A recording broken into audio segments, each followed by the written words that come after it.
Who was that? Her skin, so pale you could practically see through it.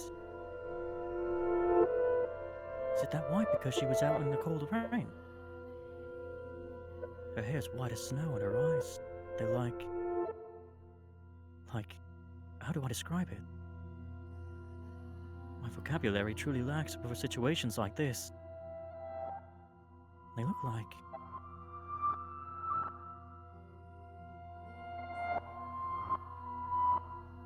blood? No, that's just disturbing. Then wine, perhaps? No, more translucent than that. Gemstones, then. Yes, gemstones. Her eyes look like rubies. I've never seen anyone like her before. What could they be talking about?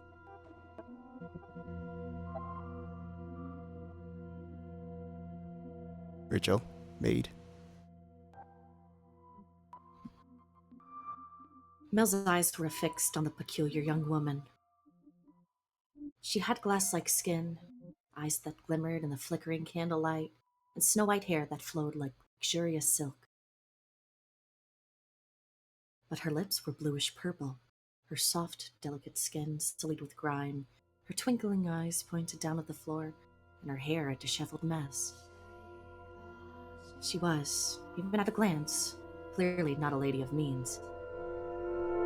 The tips of her fingers were cracked from the cold, her nails pale from malnutrition, and her garb little more than rags. However, true beauty is always visible, no matter what it may be hidden beneath.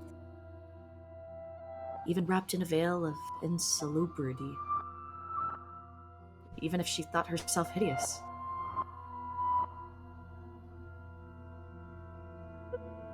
I wonder what happened to her. Mell could no longer avert his gaze from the girl's visage. He had, for the time being, forgotten the shame he felt for peeping.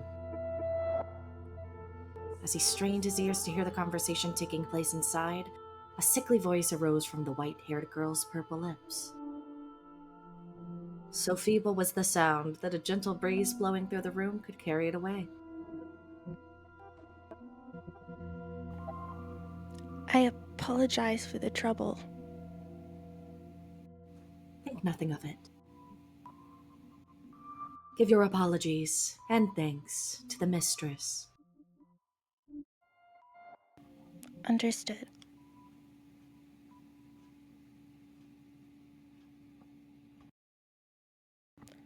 There is something strangely comforting about this house. Almost as if I've been here before. If my father were here, I'm sure he would be quite fond of it. I'm sorry about your father. That's not... There's nothing you could have done, I imagine. When you came to our rescue, he was already...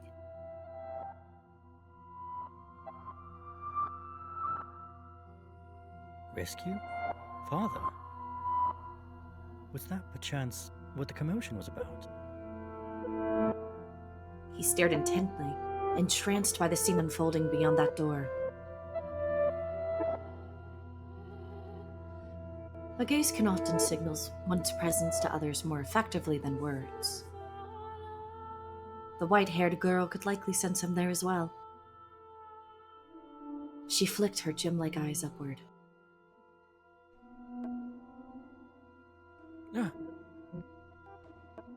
That was when the boy finally felt a pang of panic. For a split second, his flaxen eyes met her ruby eyes, causing him to recoil from the door. His heart was pounding like the rain outside. Careful not to make a sound, he took 1, 2 steps away. Did she catch me? I'm not sure. It was only for a moment. She can't have seen me. boy did not have the courage to peek in on the room a second time, so he cautiously returned to his bedchamber as quietly as he could manage.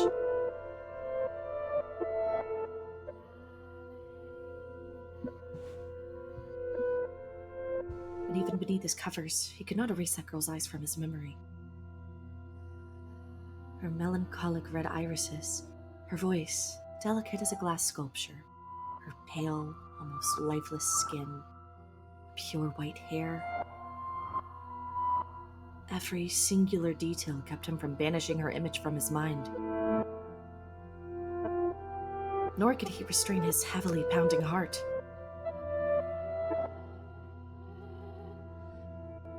Who could she be?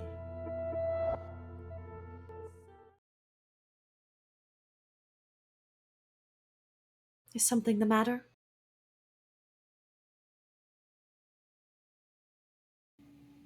No, I just thought I felt someone watching us. It's only your imagination, I'm sure.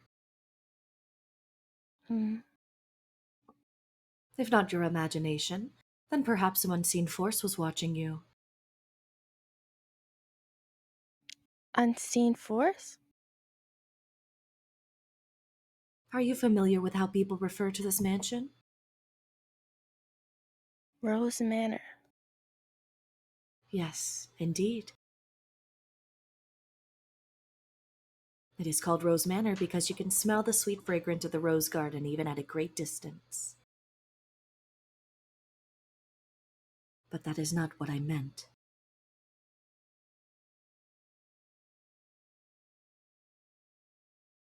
It is said that a witch resides within the house. A witch? I have not heard any such stories. You probably wouldn't have. It was a very, very long time ago. Nothing you need concern yourself with.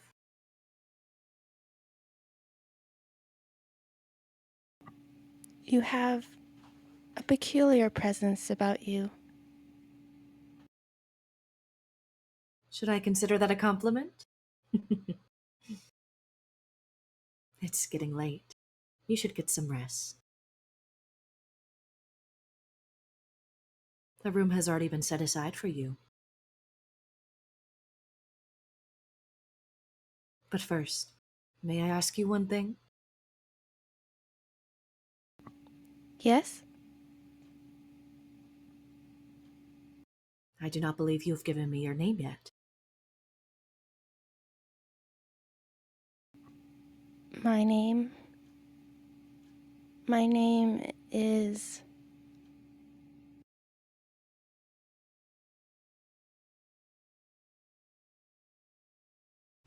Keep going, Amanda. L.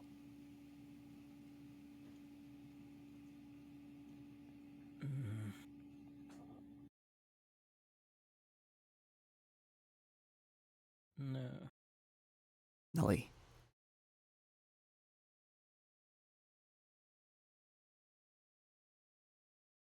Nellie. Wake up. Mm. Get up, Mell. What? Huh? It's morning? Turn your gain slightly. How's this?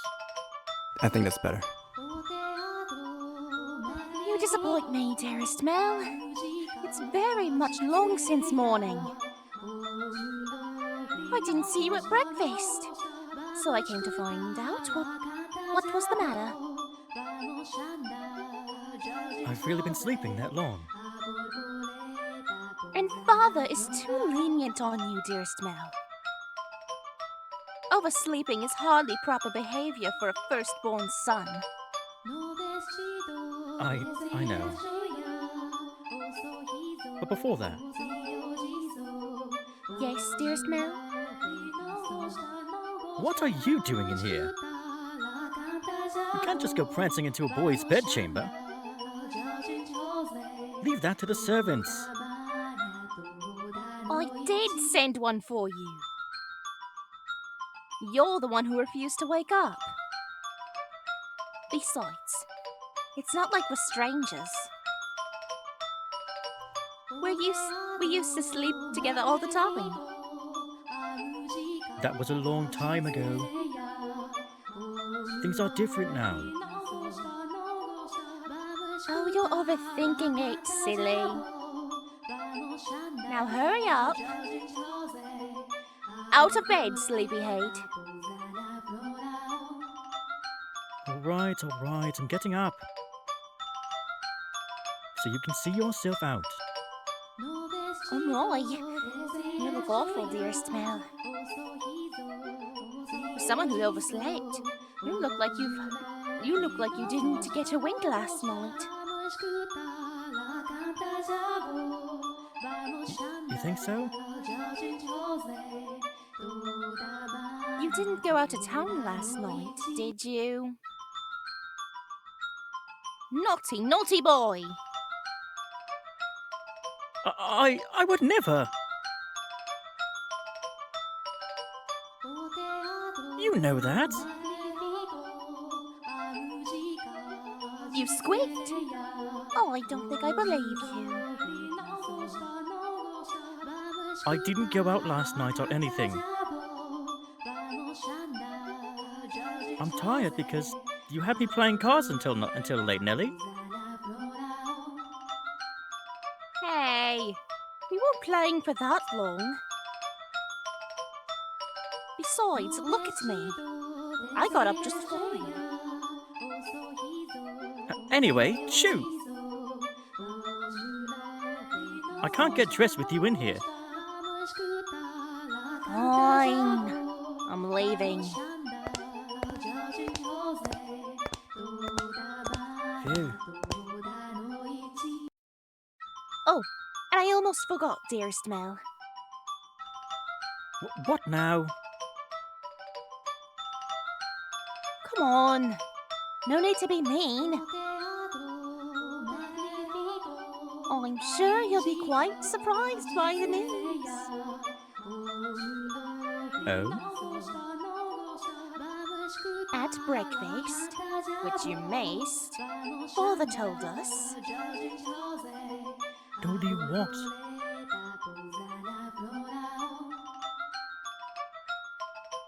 Do I really want to say?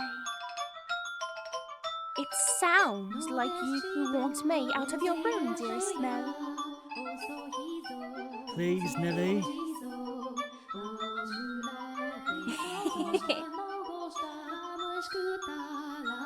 We got a new maid today, from a house that we have ties to, supposedly. I've never seen anyone like her before. For supposedly coming from a good family, she isn't very graceful, and I've never seen her at social gatherings.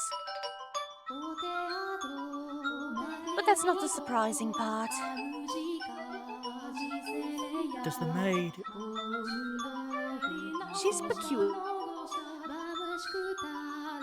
Has a very unusual appearance, that one. have white hair? What? How do you know that, dearest Mell? Thanks, Nellie. Hey! Get back here! Oh, for goodness sake, what's gotten into him? Ah.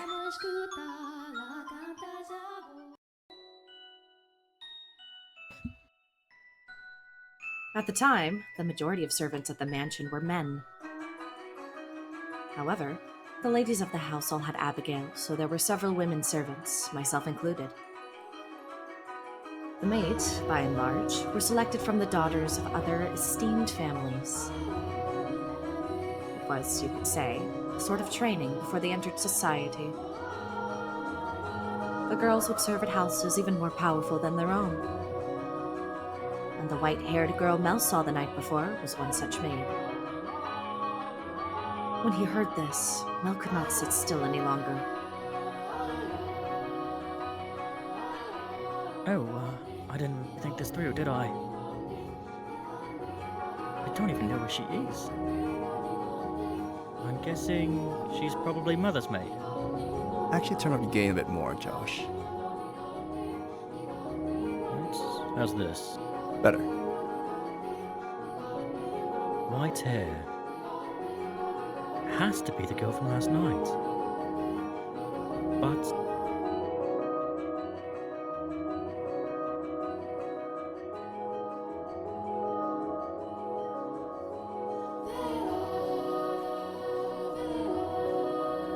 deep down, he was having difficulty believing the young woman he had seen the previous night before was truly here to be a servant.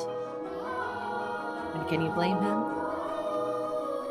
When he saw her, she was an absolute mess, hardly what you would envision from a girl of class. But he did not seek her to find out whether that was true. He merely wanted to see her once more, to ascertain whether he had witnessed the previous night before was real or his imagination. And he wanted to have an actual conversation with her.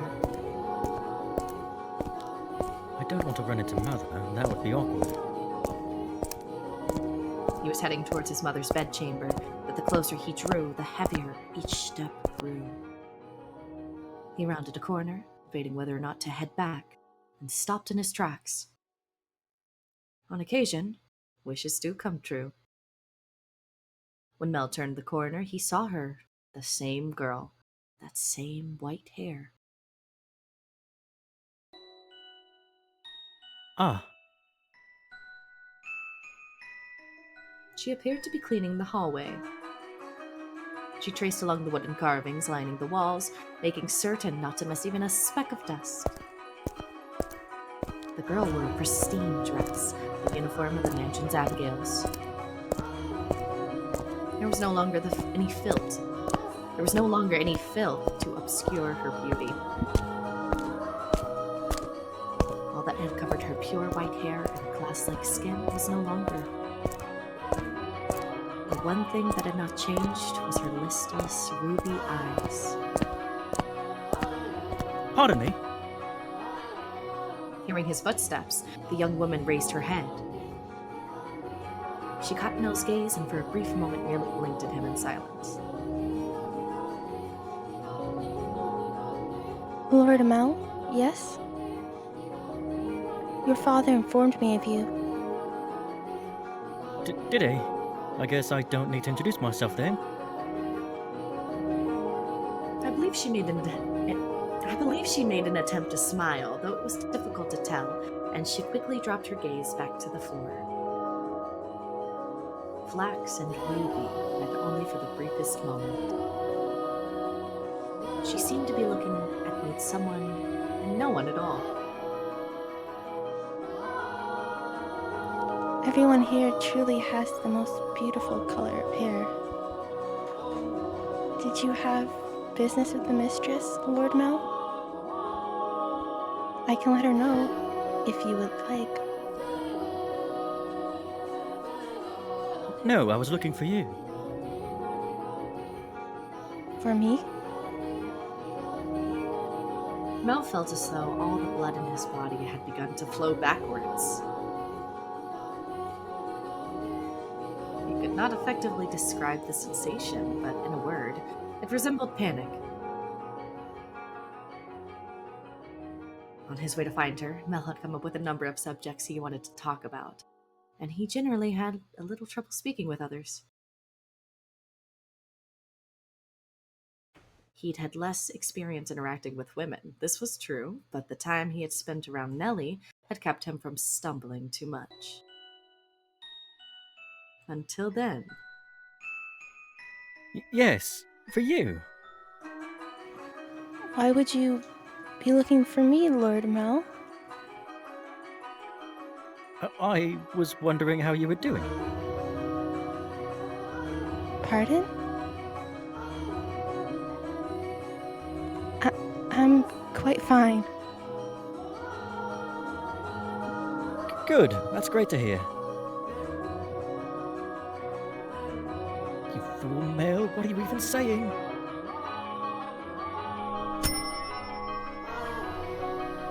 You have more important things to ask, like where she came from. Or to tell her she has pretty hair and eyes. But I don't want to trouble her too much. Lord Mell? Yes. Sorry, you just suddenly fell silent. Was I, in your way? In my way? No, not at all. What are you up to? I'm cleaning. Well, yeah, I didn't need to ask. Ah, you're cleaning!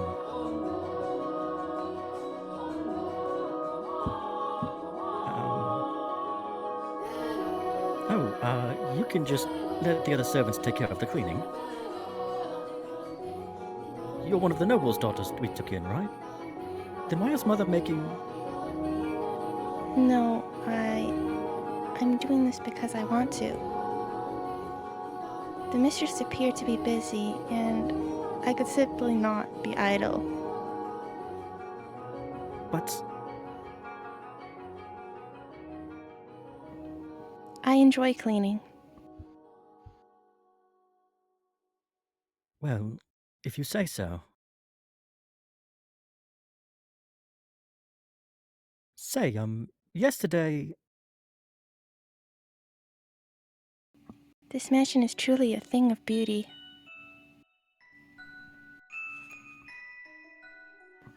All the many roses in the garden, even the furnishing has had a great deal of thought put into it.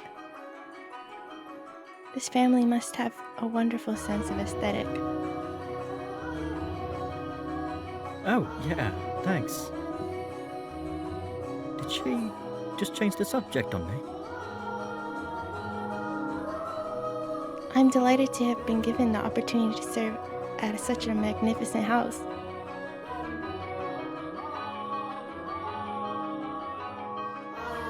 Mother and Father actually had nothing to do with that. Not even the garden. That's all been around since my grandfather's time.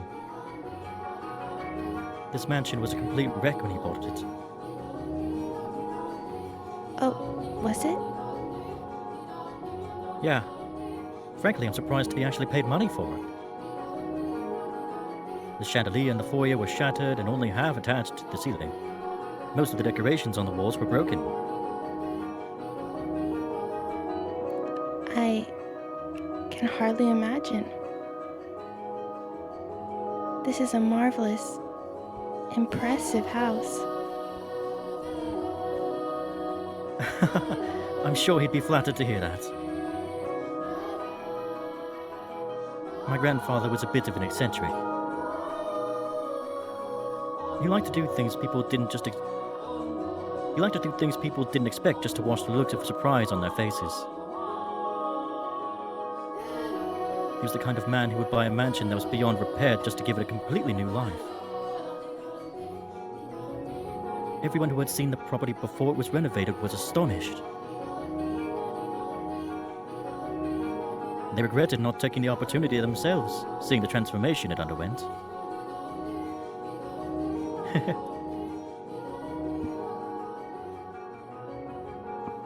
Huh? I was just thinking that you're kind of like this house.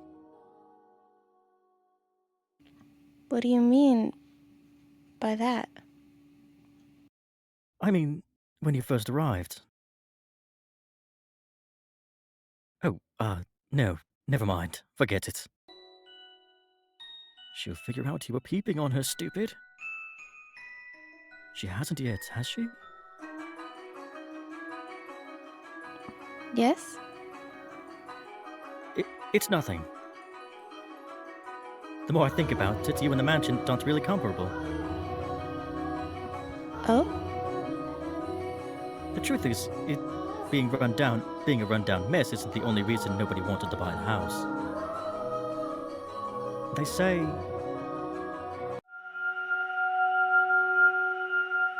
that all who dwell within this house shall be met with misfortune.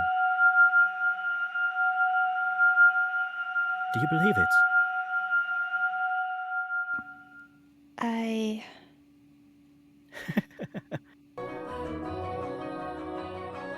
I'm just kidding. It's not actually true. It's all rumors and hearsay, embellished to make the tale more exciting. The rumors only started because of how it used to look. If the mansion truly begot misfortune, then we wouldn't still be here. And it wouldn't explain how my grandfather died. Do you know how he passed away? No. How did he?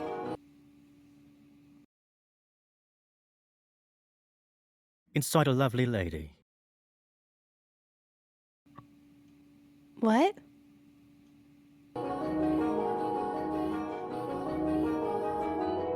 Believe it or not, that's how he died.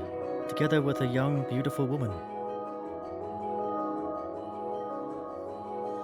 His time ran out while he was making love to her, they say. A rather crude way to go. But he was hardly misfortunate. What did I tell you? Ah, Yes?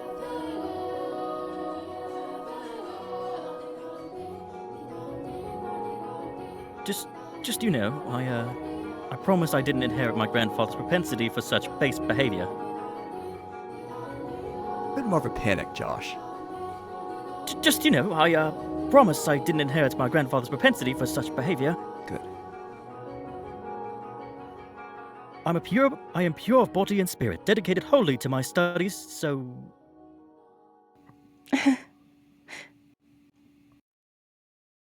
Hey, she laughed.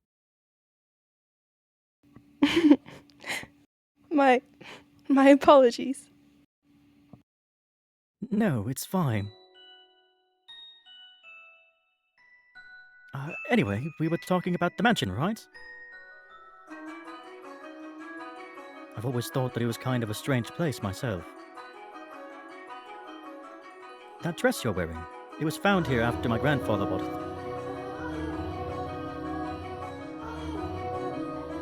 You don't see that kind of design around these parts, so I'm guessing it was probably imported. The architecture is really old-fashioned too, which must have caught with my grandfather's eye. When he announced his plans to buy it, the entire family opposed the decision, but he refused to budge. Renovation upon renovation gave the mansion new life, but of all of his work, he was most fond of the roses in the garden. He collected species from all across the world, and every time he got a new one, he would summon gardeners to arrange and grow them. It took incredibly long to complete. There are even some that wouldn't grow in the climate of this land, but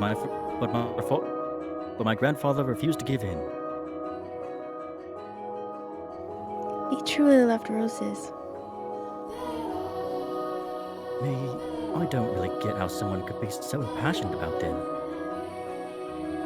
It's just embarrassing for everyone. It's just embarrassing every time someone calls this house Rose Manor. Perhaps the roses were meant for somebody? What? I'm simply speculating. Roses make wonderful gifts, after all.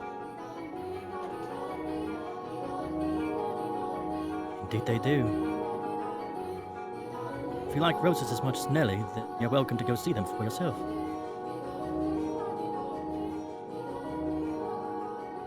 Pick as many as you'd like. If anyone asks, just say I gave you permission.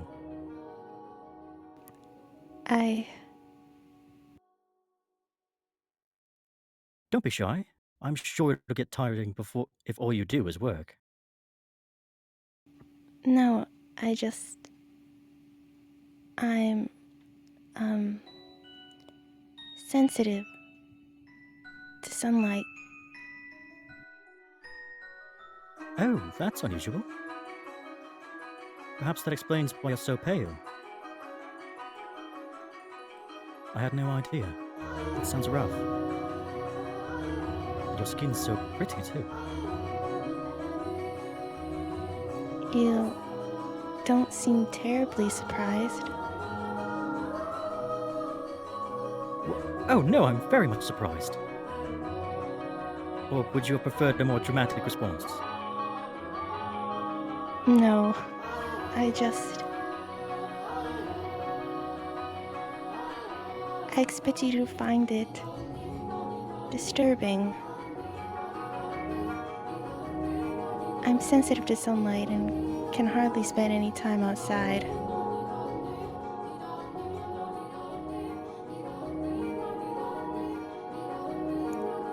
That makes me sound like some kind of demonic creature.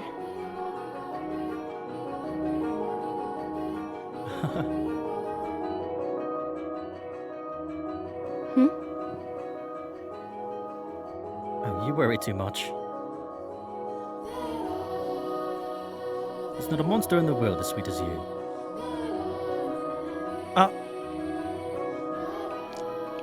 Yes? Are the other mates teasing you, perhaps? The black-haired one especially. She's... how should I put it? A little frightening. Almost as if she has a steel heart or something. She's impenetrable. Right, she's one of Mother's mates too, isn't she? Now I'm even more worried. Since you refuse to follow my instructions, you are henceforth Hellspawn! I can imagine her saying that.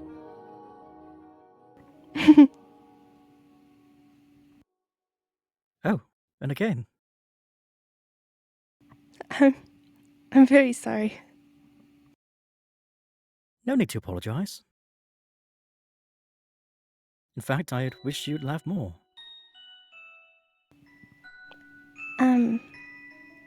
She's actually very kind to me, and everything she does with incredible precision and efficiency. She looks young, and yet she has such skill. How long has she been here, in the mansion?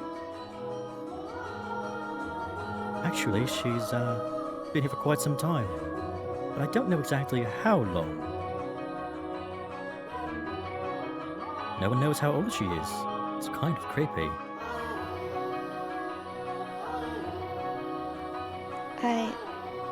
I've never once considered her such. Sorry, you're right. It's bad manners to speak ill of others. By the way, she still scares me. It's like there's no light in her eyes. Like her smiles are all faked. That doesn't make her any less pretty, though.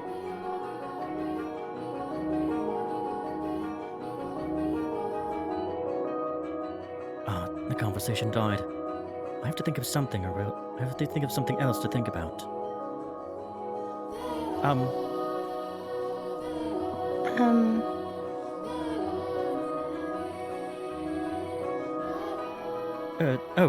Yes? You can ask me anything.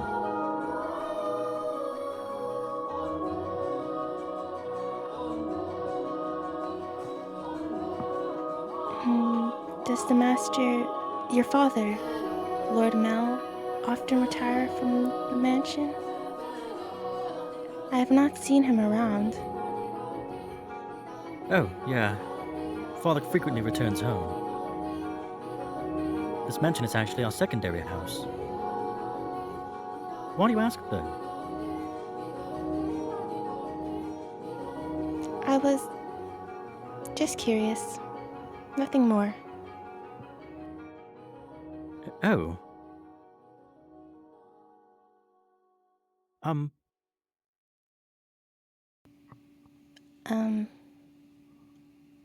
Yes, what is it? One of the maids asked to see me, so I should be on my way. If you'll excuse me. What? Alright. See you later then. Goodbye. Oh, right, one moment. Since you're so sensitive to the sun, I can pick some roses from time to time for you. For you to decorate your room. Lord Mell. That's all. Sorry for holding you up. Why am I so bad at this? She definitely thinks I'm obnoxious. I want to hide under a rock. I want to reverse time and try this over again.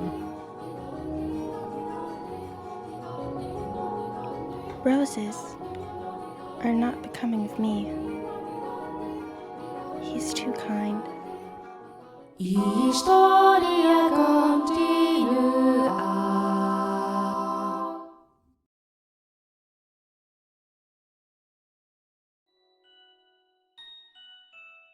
You have my thanks, Father. And I apologize for being late today. Slimey. Now there's something unusual. You not being punctual. Maybe next time we'll go to a whole month without rain. Do have mercy on the next year's crops, Mell. You hyperbolize, Father. So, did something nice happen? Huh? You look like you're in good spirits. Do I? No, nothing. Something did happen, didn't it? It's all over my face, isn't it? People prefer an open book to a face of stone. So it is. People may prefer it, but it's not a good trait to have for social engagements. What?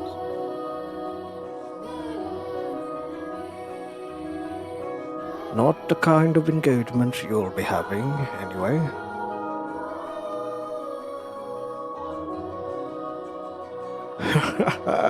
I'm sorry. Don't look so dejected. For now, at least, there's nothing wrong with that. So, tell me, what has you in such a joyous mood, Mell? You torment me so, Father. We've taken on another maid. You know how that goes, right?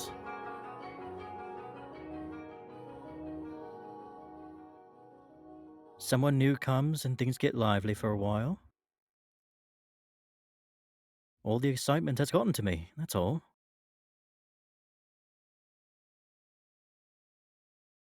Oh,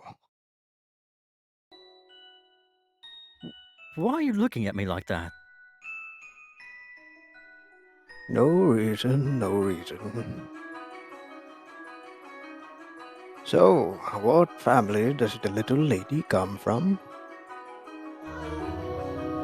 Oh, I actually don't know. You don't know. I was going to ask her, but I missed my chance. Father has returned home and I can't speak to my mother. I see. She's got your eye, has she? Yeah, she has. But the truth is, You're more than just interested in her, are you not? What? No, I...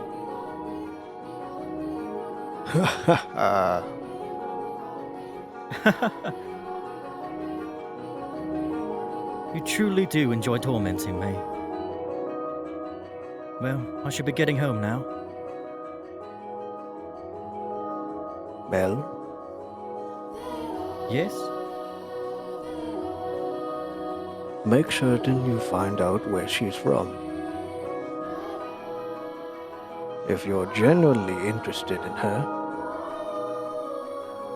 it's your responsibility to determine if she's actually suitable for you.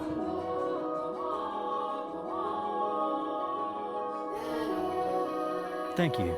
And excuse me.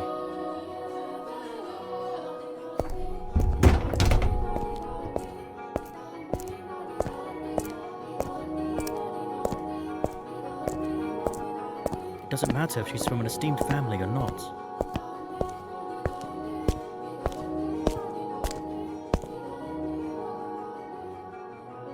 No. I'm not in love with her. I'm just interested. This isn't love. No.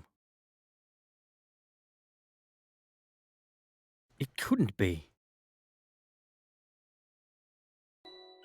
This is me we're talking about. Besides, I hardly even know her.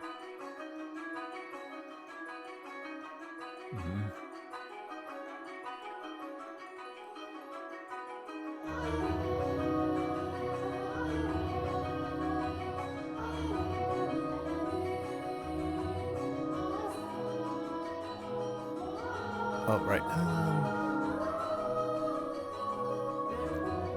Alex, go for it.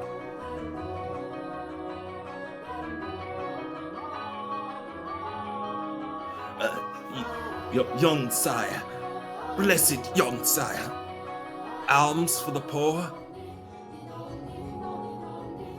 The same beggar as before. I don't think he's moved since then. But he looks skinnier than last time. He's going to have trouble making it through the summer.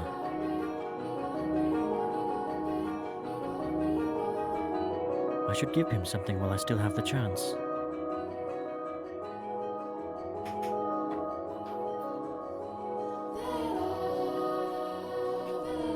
Alms for the poor, have mercy.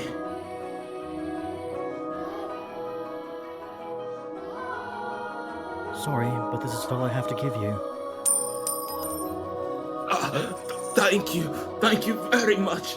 Blessings be upon you. May the Lord bless your soul, young sire. Thanks. I feel bad for him. That's just the way of the world. Farewell.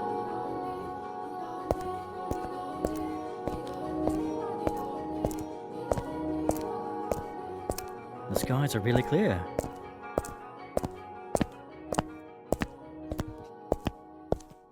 The sun shone fiercely down on the town that day. As was characteristic of the area, cloudy days and rain were frequent during the season, but the sun almost always took the stage the day after a storm.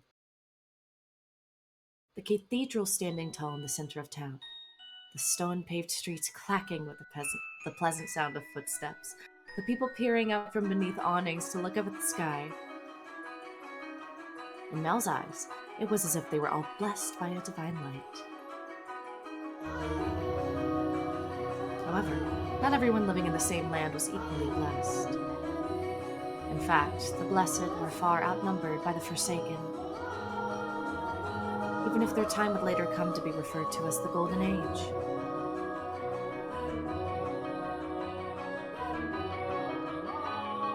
Elsewhere, back at the mansion, Nellie was causing trouble for the Abigails.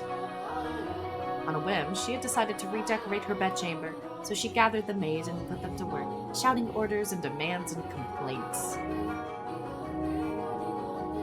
And she had not summoned only her personal servants, but others as well, including the white-haired girl. No, not like that! How many times must I tell you? The tapestry goes by the door. And I don't like the carpet's pattern. Is there anything else we can change it with? Hey, who put this ugly vase here?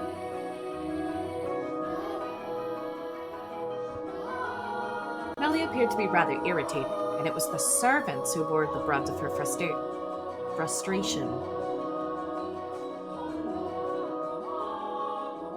Though if they found this similarly vexing, none of them showed it. She was a girl who spoke her mind, a trait particular to the time in history. Women of the Golden Age were so vivacious, in fact, that it inspired parody and satire in foreign countries. But no matter how hands-off her parents were, had Nellie been born a generation earlier or a generation later, she likely would have not been able to act so free-spirited. That day, however, Nellie did not seem to be her usual self. Though she'd always spoke her mind, it rarely went beyond being childishly adorable. It was unusual to see her in such a foul mood, not even a smile on her face. Get rid of all of it! The carpet, that chair, the desk, it's all so ugly! Don't we have anything better? If we don't, then order it! Have it made! You can't do that much, can't you? Hurry up and replace them!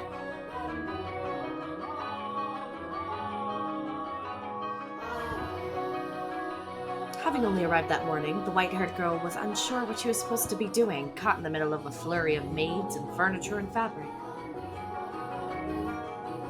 She chased frantically, scrambling Abigail's with her eyes and made attempts to help, but not being familiar with the work, she only ended up getting in their way.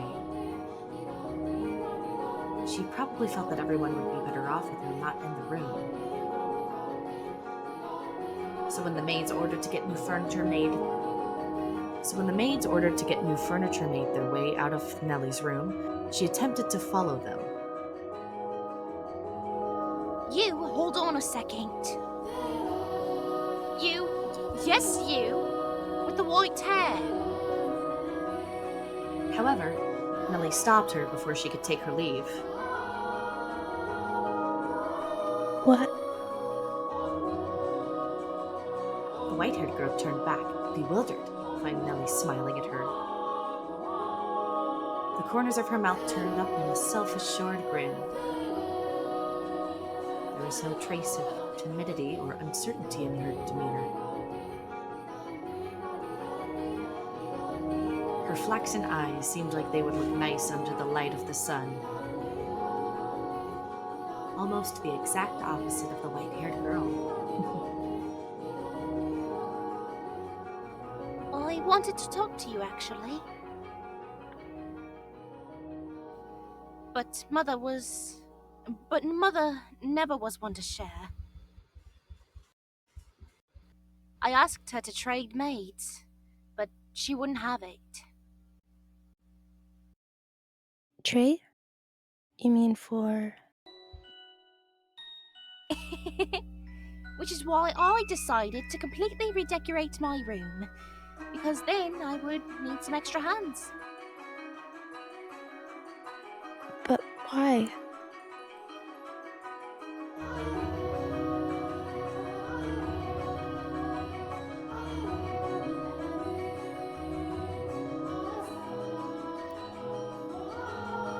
Nellie? Because Mother and Father refuse to tell me anything. Why is it? Who are you exactly? Where did you come from? Tell me, what house are you from?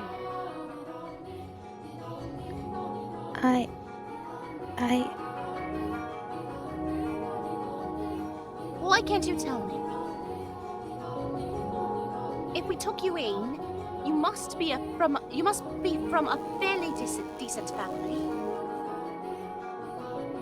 As a member of the Rhodes family, I have a right to know. Do I not?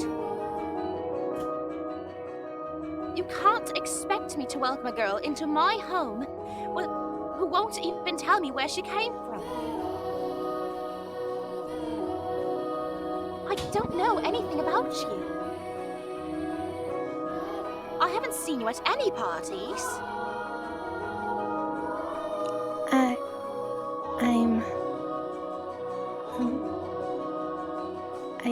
came from another country.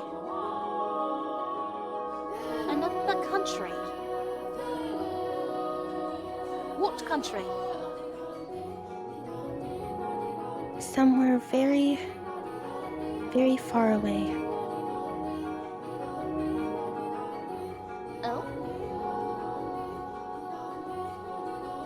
North of here? East? West? South?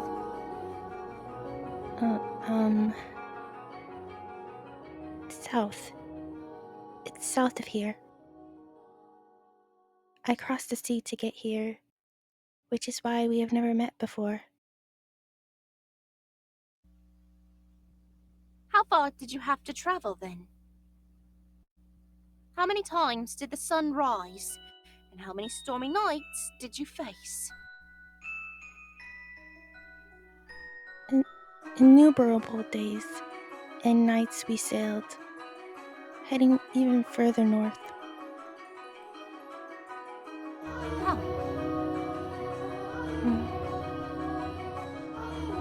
So tell me. Lady Nellie? That is a most wonderful painting. She just tried to brush me off. I won't let her get away that easy. Painting? It's in my room, so of course it's wonderful. But that one's especially so. You're both so adorable. You, Lady Nellie, and Lord Mell. How old were you when it was painted? Huh? Ah, that's painting. Goodness, yes. You have a good eye for art. It is magnificent, isn't it? This was done when I was 4 and Mell was 7. You see how we are standing next to each other, holding hands?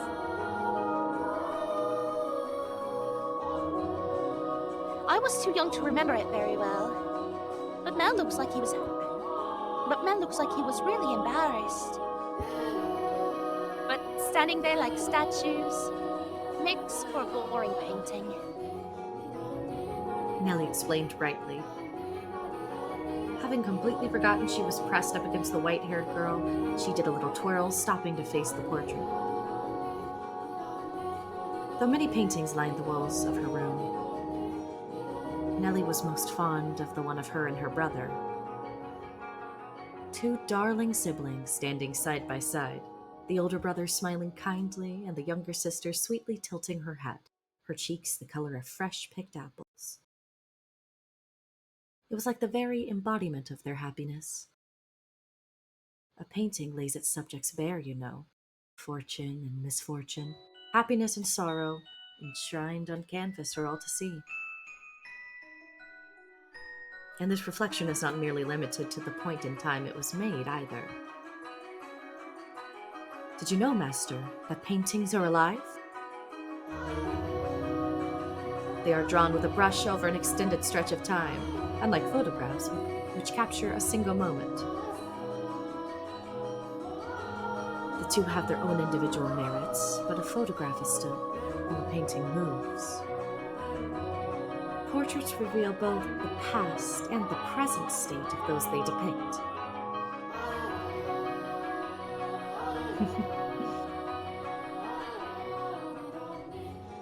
Mell and I have always been close. I would sing songs for him, and he would teach me about all sorts of things. He's so smart. Nowadays, Mell hardly even goes on walks with me, making excuses like, I'm an adult now. But we used to spend a lot of time playing together in the rose garden. I see. The white-haired girl normally had difficulty smiling, but her lips naturally curled upward as Nellie reminisced. A vision of the two happy siblings had probably swelled up in her mind. And I imagine there was a faint trace of envy in her heart as well. Lady Nellie, you love Lord Mell quite deeply, I see. Yes, of course I do. Mel's smart, and he's studious, and he's incredibly kind. Say it in a more dreamy kind of way. Yes, of course I do. Mel's smart, and he's studious, and he's incredibly kind. Good. For my birthday, he gave me this wonderful rose necklace. The jewelry shop he got it from is famous because even the royal family makes commissions from their workshop. So he had to have it ordered in months in advance. Just for me.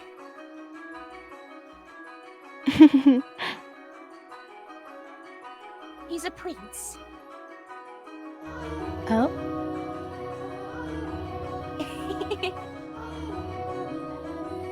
He's pretty charming, wouldn't you say? That's why I call him my prince. But you know what? Mell is a terrible dancer. And he still hasn't gotten his feet on the ground yet. And he's so bad at interacting with girls. So there's no one else who would say that about him. He is quite the gentleman. I assumed women would be drawn to him. Gentlemen. Have you met Mell already? This morning, briefly. That reminds me. Mell seemed to know about her too.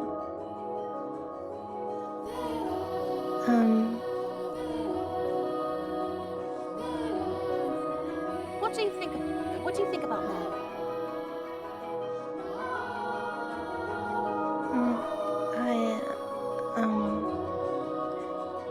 As I said, he is a gentleman. That's not what I meant. Don't think I'll let you get away with putting any funny ideas in his hate. What? Mell is too trusting. He's pure of heart. So I won't stand for you trying to take advantage of him. I would never. So you say, but you actually want to get close to him. I wouldn't dream of it, Lady Nellie. He is a man far beyond my reach. You aren't planning on doing anything, are you? Not at all. And you don't have any romantic feelings for him, do you? What?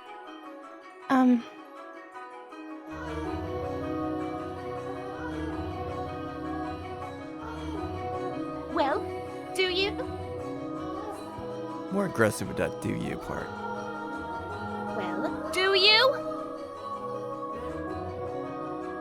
I have no romantic feelings for him, Lady Nellie. And you won't develop any? I will not. And with that, Nellie gave a wide, satisfied grin. Even though one has no way of knowing how another truly feels, or how they might in the future. You wouldn't, would you? Now that I think about it, there are plenty other books. You getting together with Mell is downright absurd. Indeed. But anyway, back to what we were talking about earlier. Your family. I almost forgot.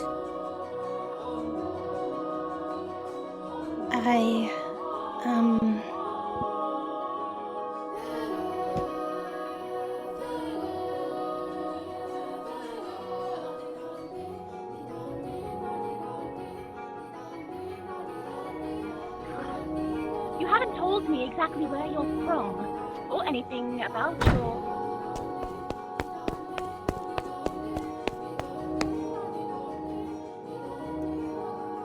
Luna.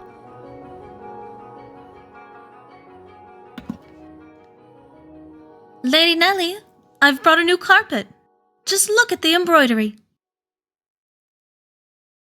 The work of a true artisan. I'm simply in love with it. Surely you will find it to your liking as well. Wow, you're right! That's a Laurentine stitch, isn't it? I wonder whether someone mimicked the style, or if it was imported.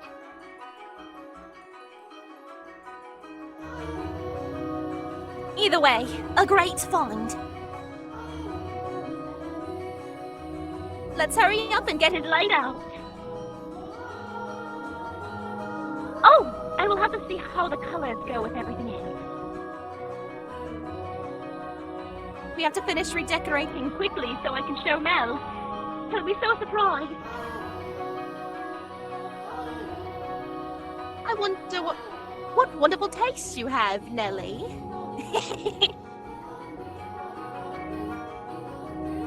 When the other Abigails returned, so too did the bustle within Nellie's room. As the white-haired girl watched, a faint smile crossed her lips. Perhaps it was from relief at having escaped Nellie's inquisition. Or perhaps...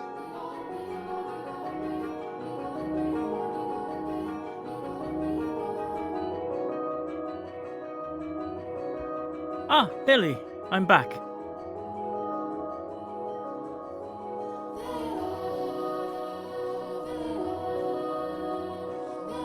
Nellie, you're mute. Did you eat something you're not supposed to, dearest Mell? You're unusually cheerful. I'm the same as always. Anyway, Never mind that, dearest Mell. Take a look at my room. I redecorated it today. so that's what you've been doing hiding away in the house all day, Nellie? How is that any different from what you were doing? You were in the church all day. I guess. I will look at your room, I promise. But first, do you know where the new maid is?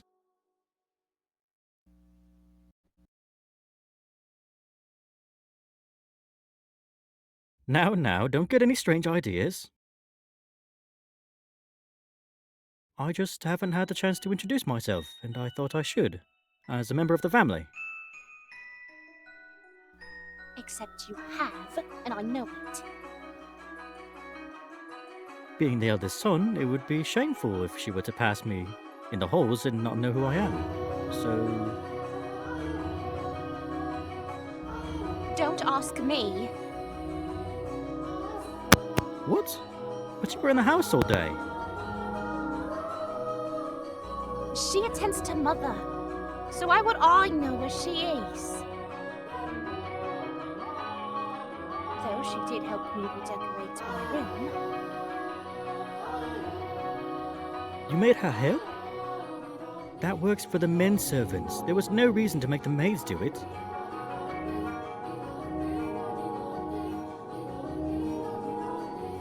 Oh, so you're saying I should invite a bunch of men into my room? I go into your room all the time, Nellie, and you were in my bedchamber just this morning. Only one man is allowed into my bedroom, dearest Mell, and that is you. So unless you became a servant, which I will not stand for, I will not ask any of them for help. Oh, Nellie, you want to be a little more... A little more. If you're going to lecture me, I won't hear it. What am I going to do with you, my little lady? What? Why are you looking at me like that? We talked about you, dearest Mell. And I'm not going to tell you what she said. About me? What did she say? Please, Nellie.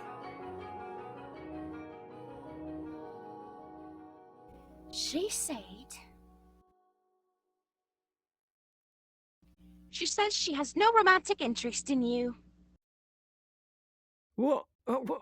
Why did that even come up? Because we're both girls. We talk about things like what kind of boys we like and who's the most handsome. Why do you look so downtrodden, dearest Mell? You look like a sad little boy who can't get his crush to notice him. That face is unbecoming of a prince, Mell. Are you interested in her? That's strange. You haven't even met. I am not. It's just depressing to find out that someone you've never even met doesn't like you. That's all.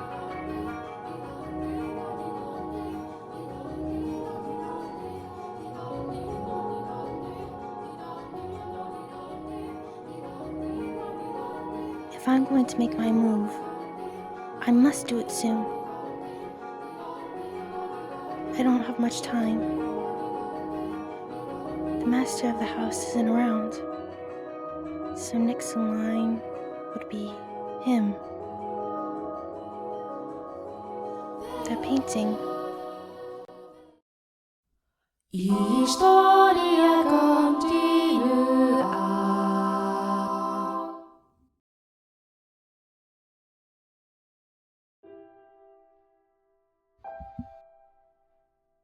Despite his near devastation by Nellie's news, Mell's flaxen eyes continued to wander in hopes of catching sight of the girl. By now, it should be quite obvious to you what Mell was feeling. But the boy himself was having difficulty comprehending the things going through his heart.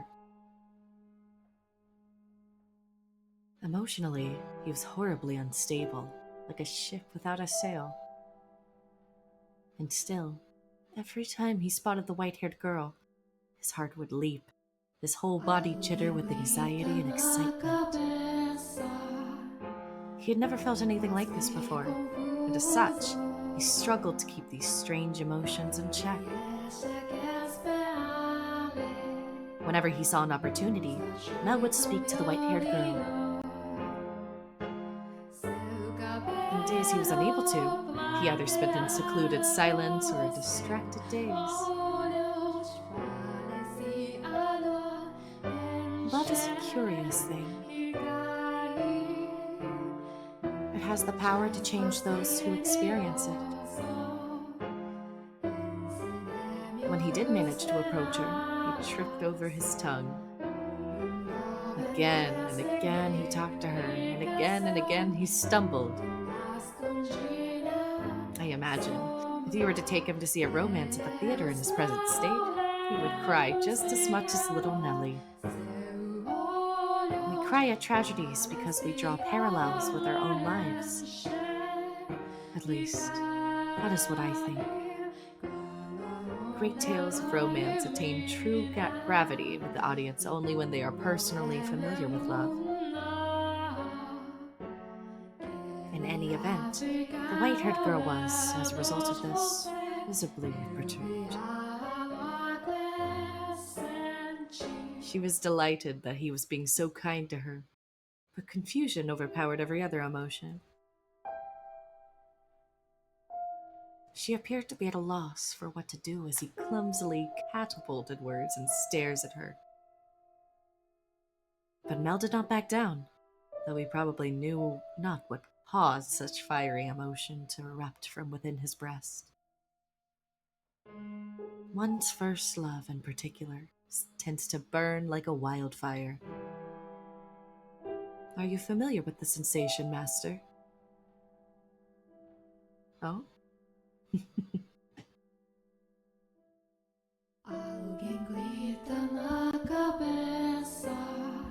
Ah. There she is. Is she cleaning?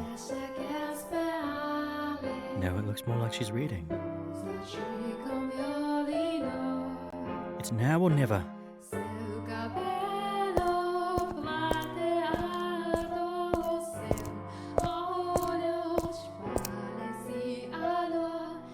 Boo!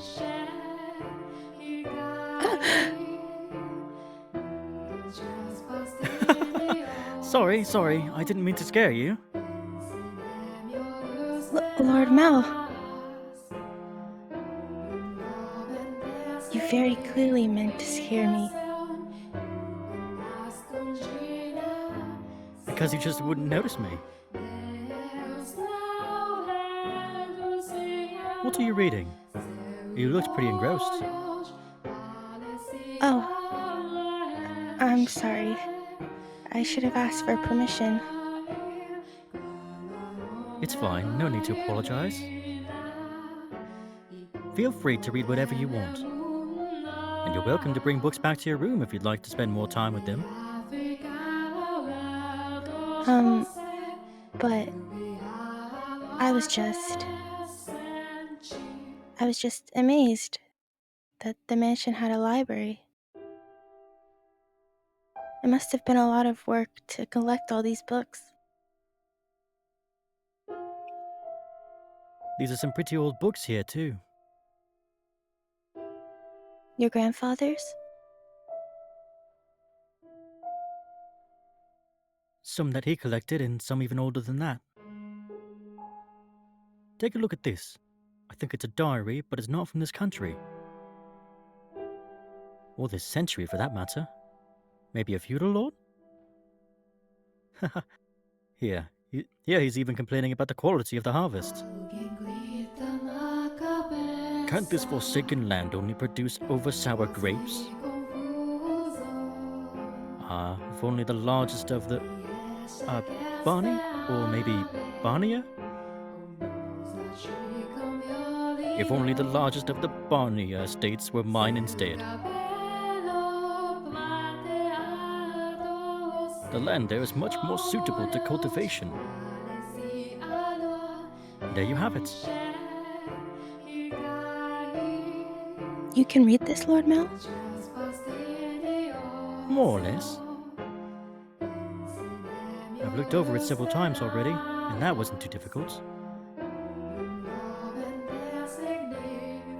Why would such an old book be here? I'm not sure. It and all of this was already here when I moved into the mansion. Have you not lived here your whole life?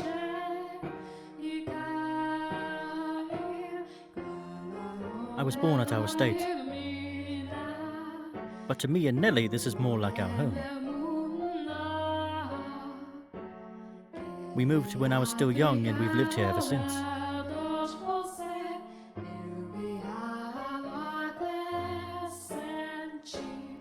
Nellie and Mother have both grown quite fond of it.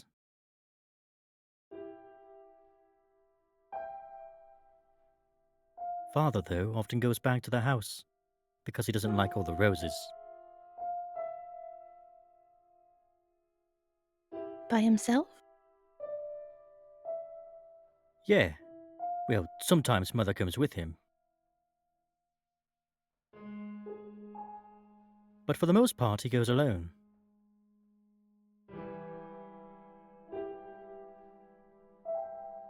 But don't get me wrong, it's not because they don't get along. In fact, they act more like teenagers in love than they do grown adults. It almost makes me sick having to watch it.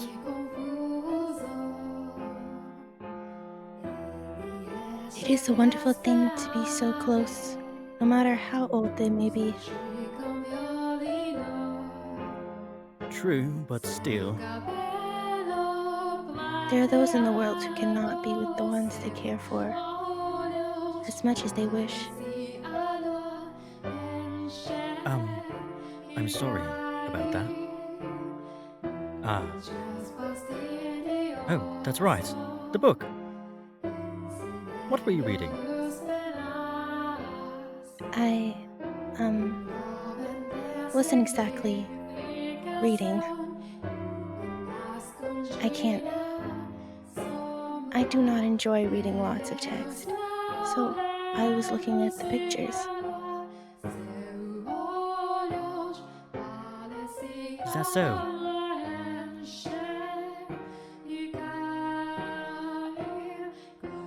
You seem so cultured, so I thought you might be partial to reading.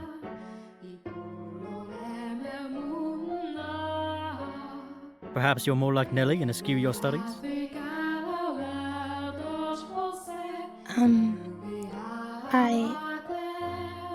Yes. I wouldn't have guessed. But you like looking at the pictures? I do. What else do you like? What? What do you enjoy doing? It could be anything.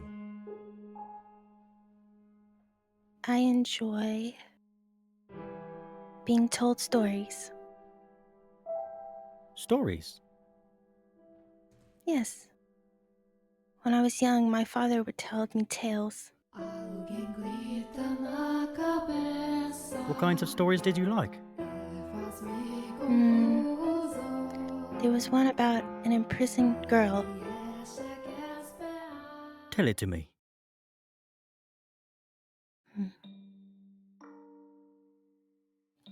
Once there was a girl, and she was locked away in a mansion deep in the forest. A mansion with only one window. But the window sat up high upon the wall, far beyond her reach. So it was always very dark inside, unlike this mansion. However, the girl did not like the outside world. There were a lot of scary things out there after all. Though she may have been all alone in the mansion, she grew comfortable with the darkness in time, so she had nothing to be afraid of. And then, am I doing a good job? You're doing fine. Keep going. What happens next? Okay. And then the girl grew up. By then, she had already forgotten why she was locked up. But she was content with the darkness. However, her eyes couldn't help but be drawn to the little bit of light that spilled through that one window. Though she was comfortable in the darkness, the sight of the light made her heart race. At first, the girl thought it was because she found it unpleasant, because she disliked the light and the outside. But slowly, she came to realize that she was curious about the outside world. What could be happening out there? For all she knew, the town, the forest, the people, all of it could have changed while she was imprisoned in the mansion. But she had no way of finding out. So the girl decided to write letters and throw them out the window. What began as empty grasping became routine, continuing for several months until she was finally ready to give up. But then, a beautiful white dove flew in through the window. Tied to the dove's leg was a letter. Her heart racing, she read the words contained within. It seemed to have been written by a man. The letter contained numerous questions for the girl. It also said that if she attached her reply to the dove, it would bring the letter back to him. She was astonished, but she wrote him back anyway, taking care not to mention where she was. After having exchanged letters a number of times, the two felt very close to one another, as though they had known each other for many years, despite having never met. And eventually, the man Said he wanted to meet her? indeed. The girl was unsure of what to do. She should tell him of how she lived. Should she reveal where she spent her days? She was afraid if she did, he would cease to send her letters. She was sure he believed her to be a young lady of noble blood, and not a girl locked away in a house deep in the forest. The girl could not bring herself to write a response. She released the dove through the window with nothing attached to his leg. And yet, it returned with another letter written in the man's familiar hand. You must surely have a grave reason for your silence, it said. I would like to know that reason, and I would like to help you, but no matter what it may be, you have my word. She deliberated. Though his letters were kind, she did not know this man. He was from the outside. Would he still treat her the same way when he met her? And did she even want to step out into the world beyond? What do you think she did? Wrote a letter and agreed to meet him, right? Yes, she did. The girl made up her mind. She would write a letter. As always, when she tied it to the dove's leg, it flew off out to the window. And for some time after that, she received no response from the man. This saddened her, but she thought it was for the best. She belonged in her own confined world, her world of darkness. But then, one day, light shone into the mansion.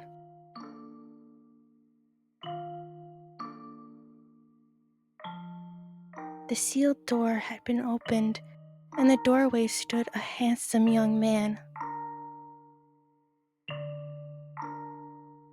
"I have come for you," he said.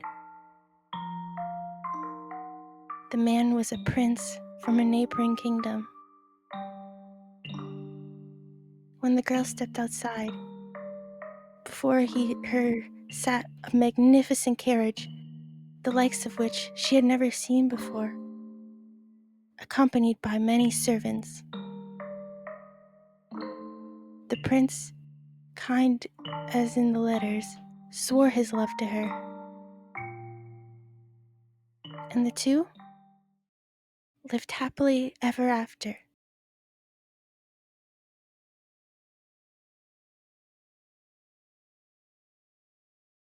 Ah, what a nice story. I'm glad it had a happy ending.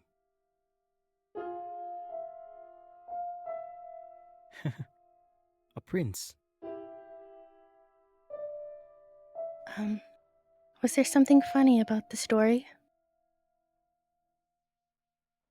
No, that's not why I was laughing.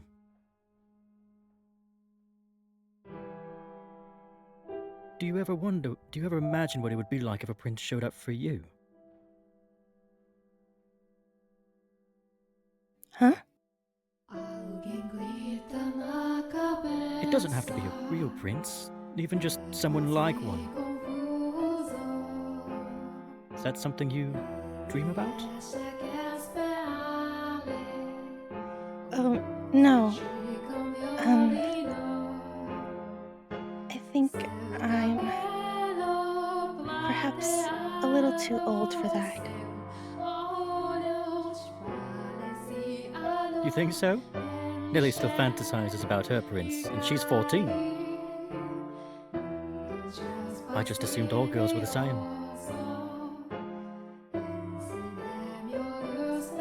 Lady Nellie's prince. That's you, Lord Mell. No? What? Is it not? I mean, we used to play make-believe a lot when we were kids, but I very much doubt she still thinks of me in the same way in earnest.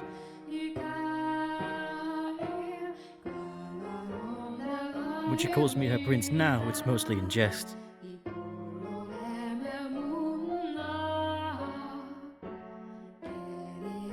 If it weren't, that would be concerning. Oh? Ah. That story. Do you know if it's a regional tale, one that's been passed down through the ages? I'm not sure.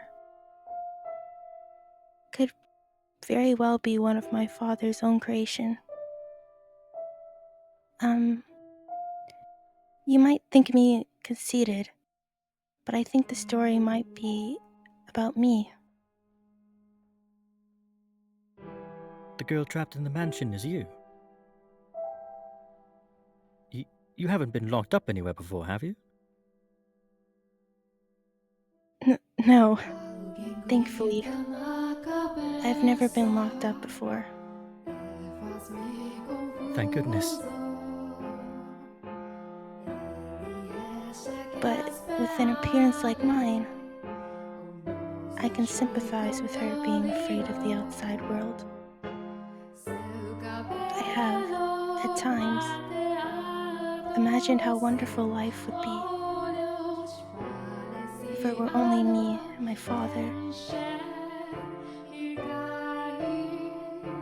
But the girl left the house in the end. If your father really wrote that story, then I believe it contains his hope for you to end up in the same way. Oh.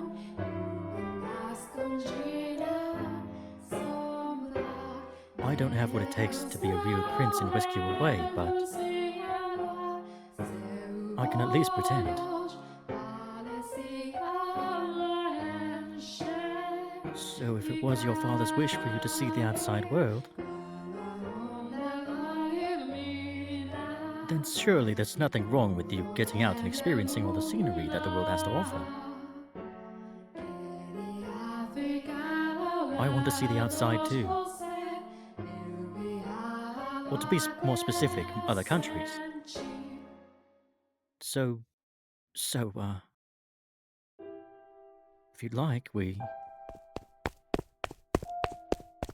could maybe go see distant lands together.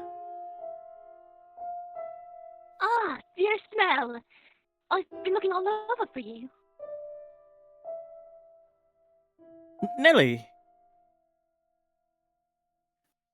Look at this, dear Mell. Mother brought me all these wonderful...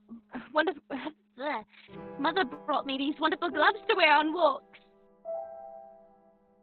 The roses embroidered on the wrists are just precious. Oh my, you're right. They are beautiful. You appear to be dizzy, Lord Mell. Are you feeling unwell? No, I'm fine.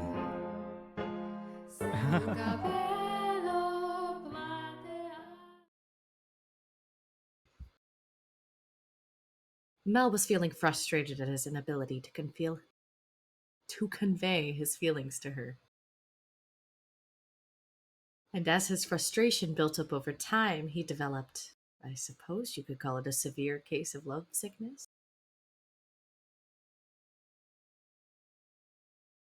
For several consecutive nights, he had been afflicted with a peculiar sensation, a presence in his bedchamber.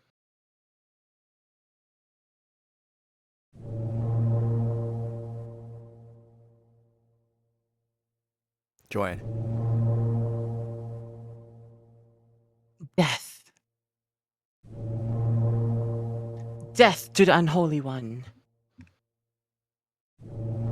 Death to the heretic. Death to the witch.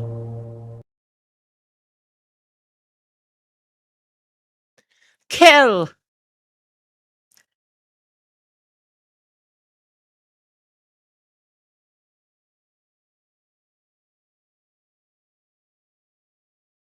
Josh.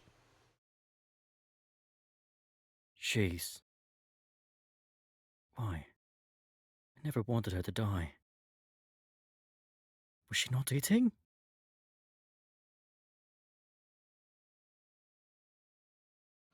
Panda's not here. Alex, go for it. Don't do a British accent. Seal off the tower. Understood? No one finds out about this. How can you be so calm? Don't you understand what you've done? Pinning the blame on me? How nice it must be able to distort reality with panic. You're just as guilty as... Slimey. You're just as guilty as any of us. I never wanted her to die.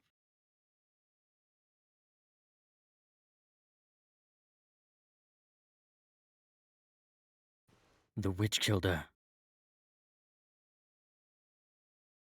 The blood of the witch killed my... Wait, it's a different character. Oh, sorry. This guy, let's see. Oh, what the hell? The blood of witch killed my...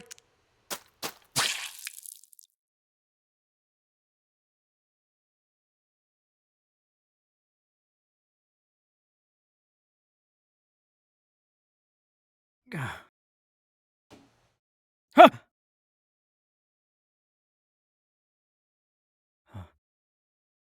A dream. What was that dream? It was horribly unsettling.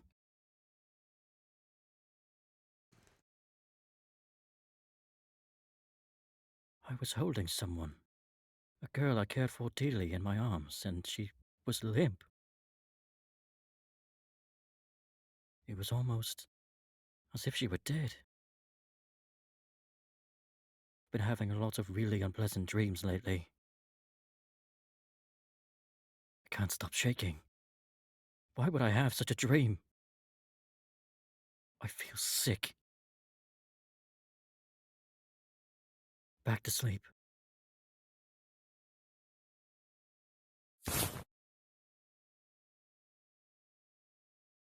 But I wonder, who was that girl?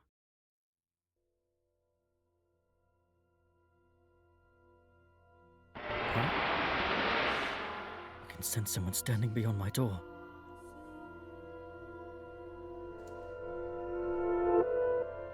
Is someone there? It's like they're watching me. It's just my imagination. I can't move. What do you want? Go away.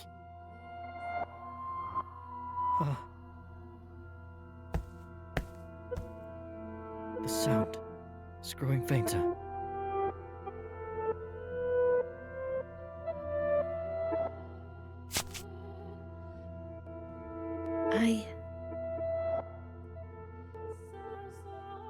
Is that truly what your story meant, Father? But such a magnificent garden. Something we could never have had. Are my intentions misguided? What a beautiful white rose.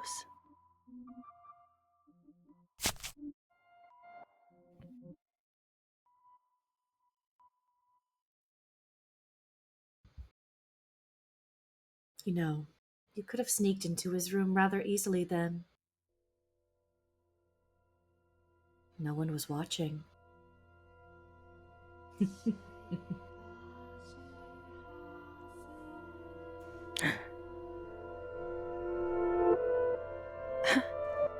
How long have you... Oh, you needn't pay me any mind. I shall not condemn you, no matter what you might do. Rather, I am on your side. I was not going to do anything.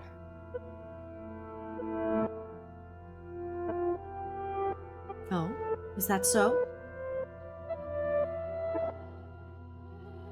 Then perhaps you were out for a late-night stroll. I imagine you have less difficulties going outside at night. I beg your pardon. I will return to the mansion immediately. Oh, yes, that reminds me. It was also the middle of the night when the grocer's servant broke into their safe. News of that spread quite far. I'm sure you would have heard about it. Oh, Although, was Gamache imprisoned? Dear me, I am having trouble remembering.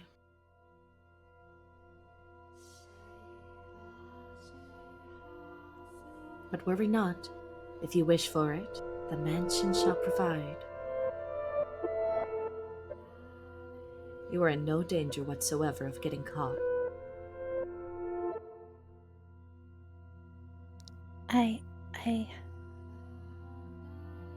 You said that a witch lives in the mansion, did you not? I did. Does that sound, perhaps, a bit archaic to you? No. I believe those rumors mockingly refer to me. Oh my. I've been accused of being a witch before. Which is amusing. I don't have any magical powers. I simply have an unusual appearance. My, what a lovely shade of red. The rose. Is something the matter? This rose. This rose was white. Until I took it in my hand. Is that so? I apologize. I must sound mad. I'm sure I was mistaken. It couldn't possibly have changed. I wonder. Yes? Did the girl locked in the mansion before? Did the girl locked in the mansion become a princess? What? We should lock up and head to bed. Make sure all the shutters are closed nice and tight, and then draw the bar on the front door.